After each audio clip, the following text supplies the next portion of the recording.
O Plugin está no ar. Veja uma matéria sobre o cinema nacional. No Lendas e Folclores, vamos falar do Bosco. Mais um Você Se Lembra. Uma animada conversa no Fica a Dica. Todas as novidades no Conectados. Uma divertida curiosidade no Do Fundo do Baú. Isso e muito mais agora no Plugin.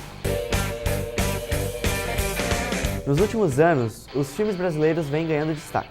E hoje você confere uma matéria sobre a atual situação do cinema nacional.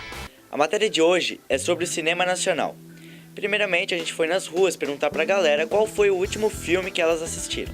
O último filme brasileiro que eu assisti foi Mato Sem Cachorro e eu achei muito legal, gostei bastante. O último filme que eu assisti foi Dois Coelhos, em 2011. O último filme brasileiro que eu vi foi O Meu Passado Me Condena. Eu achei bem engraçado. Legal, assim, é legal. Os filmes brasileiros ultimamente estão sendo bem melhores que os americanos, assim, em assunto de comédia e tudo mais. O último filme que eu vi foi A Minha Mãe é uma Peça, acho que é do Paulo Gustavo, e eu adorei o filme, achei bem engraçado. Eu vi Somos Tão Jovens e foi bem legal. O cinema brasileiro tem se desenvolvido muito nos últimos anos. A gente conversou com o professor Djalma Patrício para ter uma noção disso. O cinema brasileiro ele tem várias fases. A primeira dela, mais famosa, é aquela da Vera Cruz, das grandes produtoras, com as chanchadas, comédias, com Oscarito, e aqueles atores cômicos que se destacaram no filme preto e branco. Aí depois tivemos o grande momento do cinema novo, com Glauber Rocha, Nelson Pereira dos Santos e tantos outros autores que fizeram sucesso na Europa, principalmente, com seus filmes de conteúdo, de roteiros bem elaborados, um pouco, talvez, assim, difícil para o entendimento do público em geral, mas que teve uma boa aceitação crítica. Aí passou o período do cinema novo, que era os anos 70 e início de 80, veio aquela época da Embrafilme, que produzia muitos filmes assim com verbas nacionais, verbas do governo, e a produção foi muito alta, com mais de 100 filmes por ano, chegava a 200 até em determinado momento, até que chegou a época do Collor de Mello, que ele acabou com o financiamento público de cinema, acabou com a Embrafilme, acabou com a Concine, e aí zerou a produção nacional.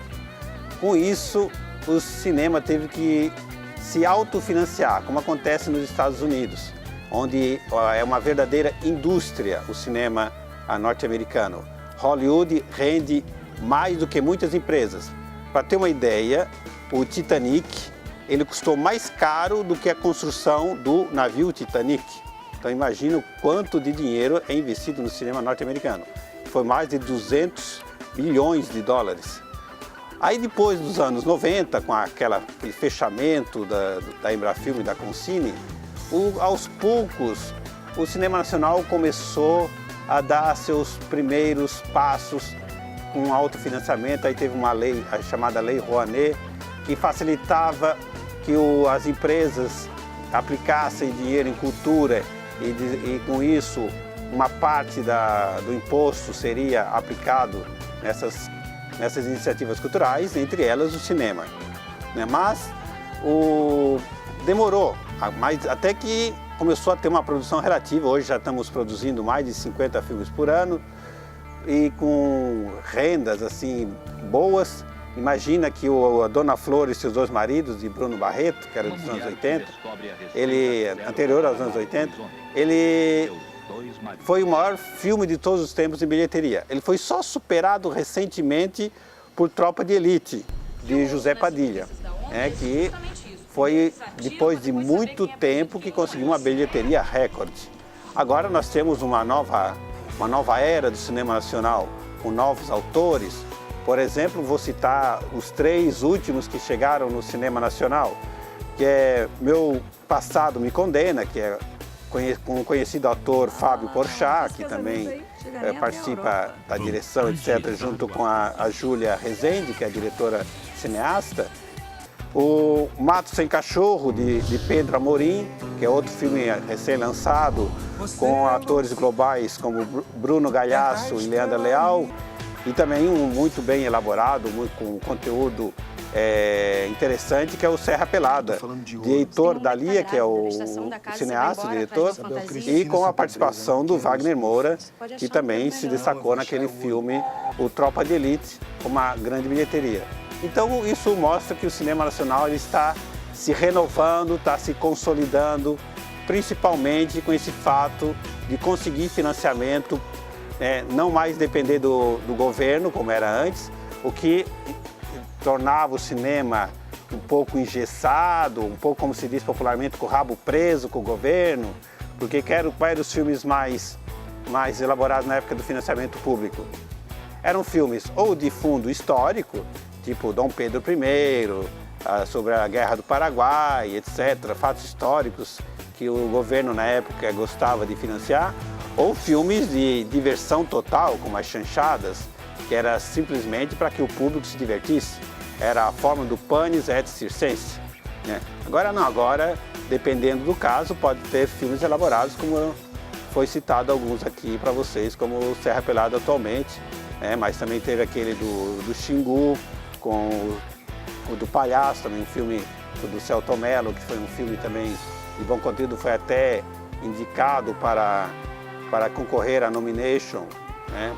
E outros filmes históricos, documentários, também se produz muito, como documentários relativos a grandes personagens da atualidade, não só do ex-presidente da República, mas também de outros heróis nacionais ou personagens críticos, como da Olga, que foi entregue aos nazistas.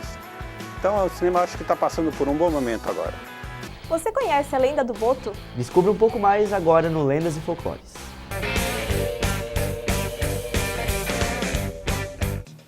Tá no ar mais um Lendas e Folclores. E hoje Lendas e Folclores é sobre o boto. O boto, aquele animal bonitinho, o golfinho do rio Amazonas. Boto cor-de-rosa. Bom, lá no norte, no Amazonas, acredita-se que em época de festa junina, em noites de lua cheia, o boto sai das águas do rio e ele se transforma em metade homem, metade boto e sai seduzindo as garotinhas da região. Olha só que loucura. E pior que eles acreditam, assim, fielmente nisso, sabe? Tanto que as garotas lá ficam grávidas misteriosamente, porque acredita-se que o boto sai do rio bonito, perfumado, arrumado, vai lá, seduz as garotinhas, né? E aí leva elas pra beira do rio, engravida elas e aí volta pro rio e volta a ser boto. Bom, aí elas voltam prenhas pras comunidades. Não sei se é verdade. Em 1987, foi feito um filme, inclusive, nacional, com participação de Neila Torraca, Dira Paz, Cássia Kiss, um filme chamado Ele e o Boto, que tem um pouco a ver com toda essa fantasia, essa lenda ao redor do boto cor-de-rosa. E até hoje, as comunidades mais distantes e ribeirinhas do Amazonas são crentes nessa lenda.